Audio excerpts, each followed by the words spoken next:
মানুষকে পরিচালনা করার জন্য আমার আল্লাহ 360 জন করে রহমতের ফেরেশতা নিযুক্ত করে রেখেছেন।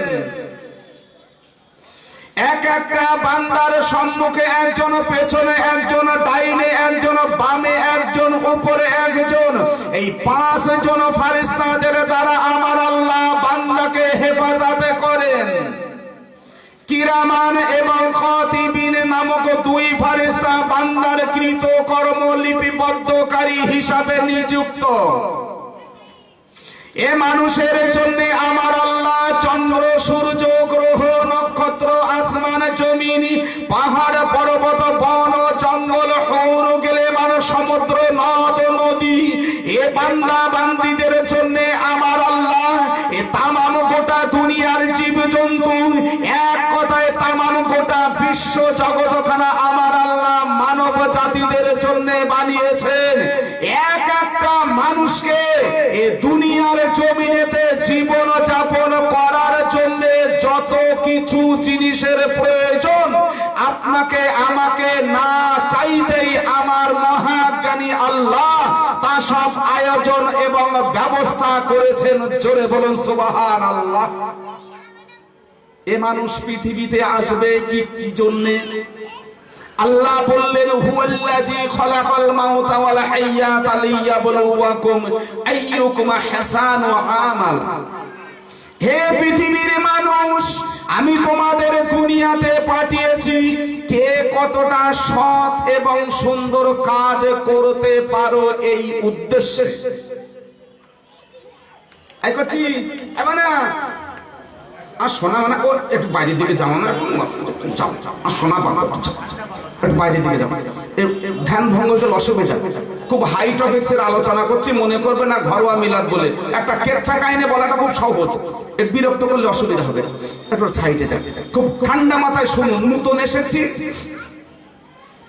তো আমার আল্লাহ এ মানুষের জন্যে, এ মানুষ কিভাবে দুনিয়ার জমিনেতে জীবন যাপন করবেন, এখানে কোন জাতি, কোন হিন্দু মুসলিম বলে কোনো গল্প নয়।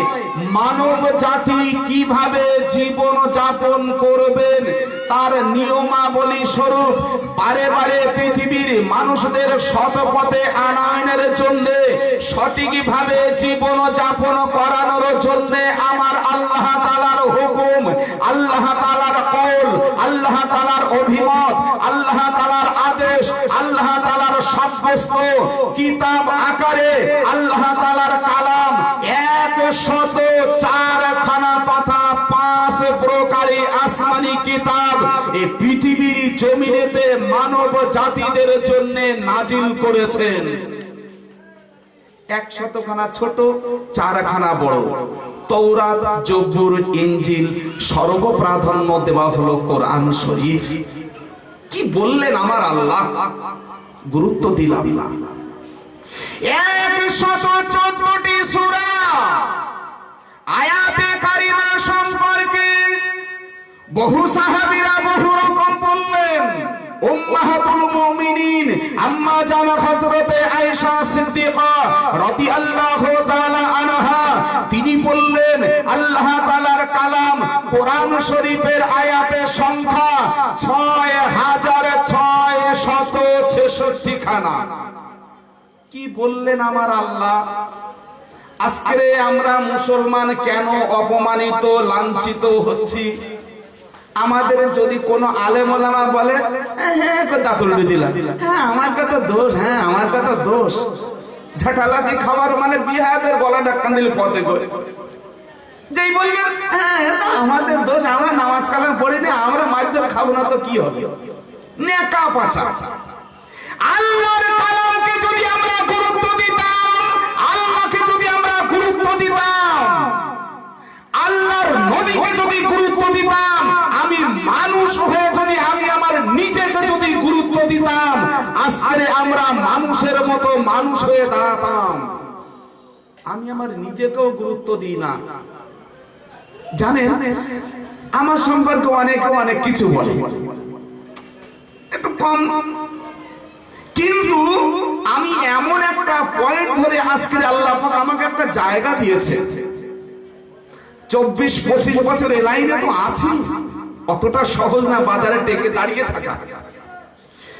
আমার আজকে আপনি লক্ষ্য করুন, বাজার থেকে 5 টাকা দিয়ে একটা খবরের কাগজ কিনলাম, মোটে না হলেও অন্তত 5টা মিনিট হলেও আমরা পড়ি, 1 সপ্তাহ পড়লেও আমরা কম বেশি দেশের হালচাল সম্পর্কে বুঝি, অপরকে বোঝাতেও পারি যে দেশে বর্তমান এইগুলো হচ্ছে।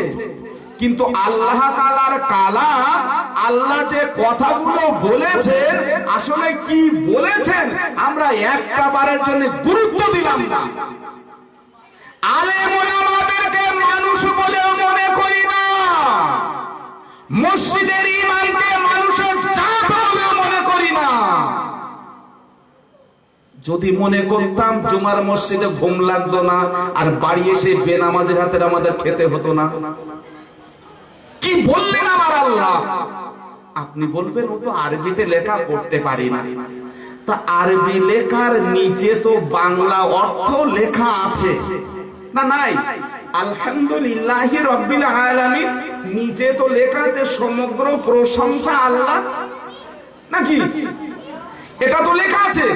এইগুলো আপনি পড়েন যে আমার আল্লাহ কি বলতে চাইলো, কি শেখাতে চাইলো।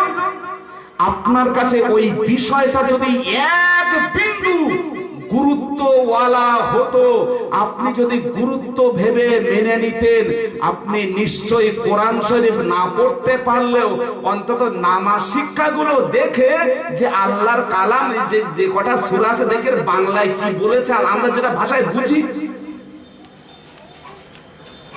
নিজের অপমান নিজেই হতে হয়। কি বললেন আমার আল্লাহ?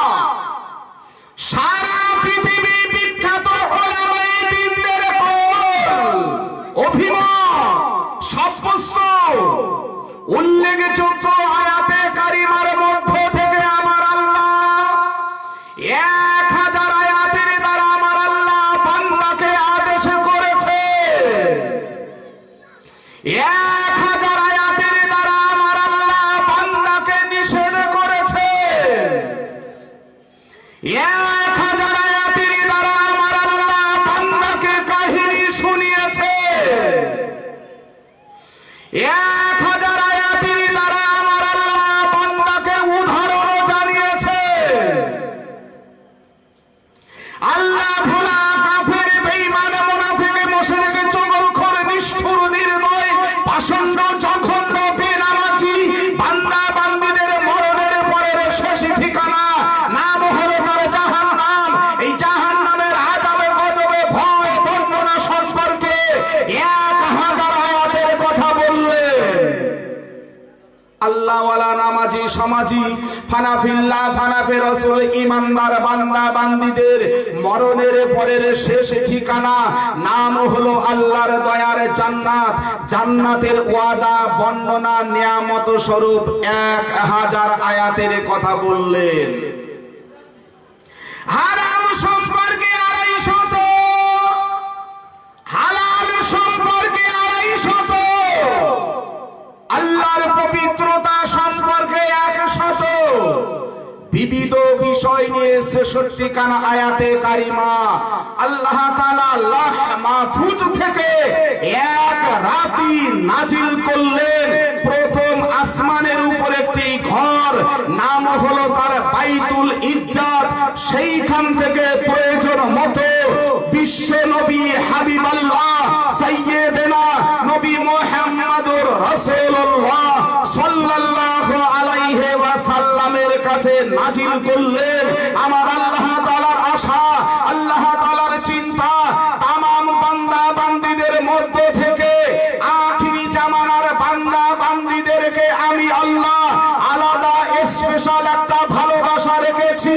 তাই এদেরকে তরিয়ে নেওয়ার জন্য, এদেরকে শুধরে নেওয়ার জন্য, এদেরকে জান্নাতি বানানোর জন্য, এদেরকে আল্লাহওয়ালা বানানোর জন্য, এদেরকে বড় উচ্চ মর্যাদা সম্পন্ন বানানোর জন্য, এদেরকে বড় সম্মানিত বানানোর জন্য আমি আল্লাহ আমার সর্বশ্রেষ্ঠ কিতাব, সর্বশ্রেষ্ঠ কালাম কোরআন শরীফ এবং কোরআন শরীফের মাস্টার হিসাবে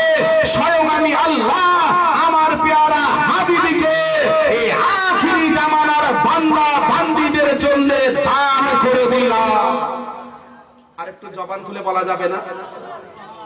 আচ্ছা সুবহানাল্লাহ কথাটা ভালো না খারাপ? কটা মানুষ ভালো বলেছেন, কিছু মানুষ বললেন, আর কিছু মানুষ তেলানি দেখতেছে যে বলিয়ে দেস তো। তা তুই বাপ সুবহানাল্লাহ বললি, আমার বাবার কবর বেহেশতের বাগান হবে না, আমার 10টা টাকা হবে না। যদি জবান দিয়ে একটা বার সুবহানাল্লাহ বার করতে পারেন, আলেম ওলামারা আছে, বুখারী শরীফের শেষের হাদিসের প্রথমেই রয়েছে, চোখ থাকে তো বাংলায় লেখা আছে, দেখে নেবেন। যদি কোন আল্লাহর বান্দা জবান খুলে একটা বার আল্লাহর রহমতের কথা শুনে, নিয়ামতের কথা শুনে, করুণার কথা শুনে, শুকরিয়া আদায় স্বরূপ একটা বার বলবে সুবহানাল্লাহ, আল্লাহ তার প্রতি খুশি হয়ে রাজি হয়ে এত পরিমাণে সওয়াব দান করেন, এই দুনিয়ার পূর্ব প্রান্ত থেকে ধরে নিয়ে পশ্চিম প্রান্ত পর্যন্ত যতটা জায়গা প্রসারিত আছে, এই দুনিয়ার জমিনের উত্তর প্রান্ত থেকে ধরে নিয়ে দক্ষিণ প্রান্ত পর্যন্ত যতটা জায়গা প্রসারিত আছে, আল্লাহর আসমানের নিম্ন থেকে ধরে নিয়ে জমিনের উপর পর্যন্ত এই গোটা পৃথিবী খানা, গোটা দুনিয়া খানা ভরপুর করতে যত নেকির প্রয়োজন হয়, নিজ ইচ্ছায় জোর আওয়াজে সুবহানাল্লাহ বললে তামাম গোটা দুনিয়া ভরপুর সম পরিমাণে নেকি আমার আল্লাহ তাকে দান করে দেবে। আরেকটু জবান খুলে বলে, একটুখানি জিজ্ঞাসা করি, যে কথা বলেছে বুঝতে পেরেছেন না জড়িয়ে গেছে? বোঝা গেছে তো? আচ্ছা, এই আল্লাহ আপনাদের যা জ্ঞান বুঝ দিয়েছে, সবাই মিলে একটু বলবেন যে আল্লাহ এই সুন্দর আয়োজন বা আমাদের জন্য যে ব্যবস্থা করেছেন, আপনাদের যা জ্ঞান বিবেক আছে সেই জ্ঞান বিবেকের দ্বারা বলেন তো, আল্লাহকে ভালো বলবেন না খারাপ বলবেন? গুনগুন করলে মনে করো ঠিক আল্লাহ আপনার সন্তুষ্ট করতে পারেনি। যদি সঠিক আপনার জ্ঞান বুঝে মনে করেন বিশাল আয়োজন করেছে আল্লাহ, আল্লাহ খুব ভালো, আল্লাহকে ভালো বলবেন না খারাপ? কতটা ভালো? খুব ভালো। এই শব্দটা আমরা জাতীয় বাংলা ভাষায় বুঝি, কিন্তু এই শব্দটা আরবিতে বললে হয় সুবহানাল্লাহ। আর আল্লাহ খুব ভালো, এটা আরবিতে সুবহানাল্লাহ বললে আল্লাহ দুনিয়া ভরপুর সম পরিমাণে নেকি দান করবেন। জোরে বলো সুবহানাল্লাহ। আর ওটা যদি গুনগুন করে বলি, আস্তে আস্তে করে বলি, কোন মুক্তি ফতোয়া দিয়ে ঠেকাতে পারবে না। আমার ইচ্ছা, আমি যা ইচ্ছা তাই করি, মুখ বন্ধ করে থাক, আমার কি? তোর কবরে আগুন জ্বলবে তো আমার কি রে? এখন এই যে গোটা আয়াতে কারিমা আল্লাহ পাকের কালাম আল্লাহ যে পাঠিয়ে দিলেন আমাদের জন্য, মানে আমরা মনে করি ঘাড়ে একটা বিরাট বোঝা। ওই দুটাটা হুজুর ওয়াজ করে না যে কোরআন শরীফ সেই পাহাড়ের উপর নাজিল করতেছে, যে পাহাড় বলেছিল না আমি সহ্য করতে পারবো না, কোথায় পেয়েছিস তা কি জানি। আবার আমি যে পাল্টা জিজ্ঞেস করি, ভাই হ্যাঁ করে ছাড়া কোনো পথ নেই। আরে কোরআন শরীফ তো একটা বস্তু না, ওটা তো আল্লাহর হুকুম, একটা নিয়ম, একটা পদ্ধতি, একটা জীবন যাপন করার একটা পরিচয়। এই তো আল্লাহ এইভাবে চলতে বলে, এই নিয়ম কানুন বলে লেখা আছে। এতে পাহাড় সহ্য করা না করা কি ব্যাপার আছে? আরে পাহাড়ের জন্য তো আদেশ নিষেধ নয়, আদেশ নিষেধ তো মানুষের জন্য। তা আমরা পাহাড় সহ্য করতে পারবো, আমরা সহ্য করতে পারবো? কি বোকা বোঝায় তো আল্লাহ জানে। এখন এই কোরআন শরীফের ভিতরে আল্লাহ কি বলতে চাইলেন, ছোট্ট করে একটা আয়াতে কারিমা, সমুদয় আয়াতে কারিমার মধ্য থেকে একটি আয়াতে কারিমা আল্লাহ বললেন, ইন্না আউলিয়াল্লাহি লা খাউফুন আলাইহিম ওয়া লা হুম ইয়াহজানুন।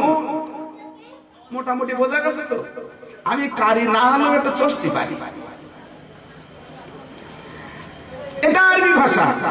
এ যারা মাওলানা মুফতি ছাড়া এ বুঝবে না। কোথায় রয়েছে কাফেরিন, কোথায় রয়েছে কাফেরুন, ওই সব একই অক্ষর, শুধু জবর আর জের আর পেশের ফারাক। ও মাওলানাদের খোরাক, আপনাদের খোরাক না। আমি একটু বাংলায় বলি, আরেকটা বার আরবিতে বলি, ইন্না আউলিয়াল্লাহি লা খাউফুন আলাইহিম ওয়ালা হুম ইয়াহজানুন। এর বাংলা কথা কি? আল্লাহ যেটা বললেন আমি আপনাদের শোনাচ্ছি। আল্লাহ বললেন মনে রেখো। কি বললেন? মনে রেখো। কথাটা নরম ভাবে সম্ভব না, সাবধান, মনে রেখো। নিশ্চয়ই যারা আমি আল্লাহ আমার ওলি হবে তাদের কোনো ভয় নাই এহকালে এবং পরকালে। ক্লাস 1-এ যখন পড়েছি তখন শাব্দিক অর্থের আবার বিপরীত পড়তে হয়। তাহলে এই শব্দটা যদি পাল্টা বিপরীত করা হয় তাহলে কি হবে? আমি মনে রাখবো নিশ্চয় বেশক আমি আল্লাহর ওলি না হলে আমার ভয়, দুঃখ, আযাব, কষ্ট, অপমান এহকালে এবং পরকালে হবেই। বোঝা গেছে?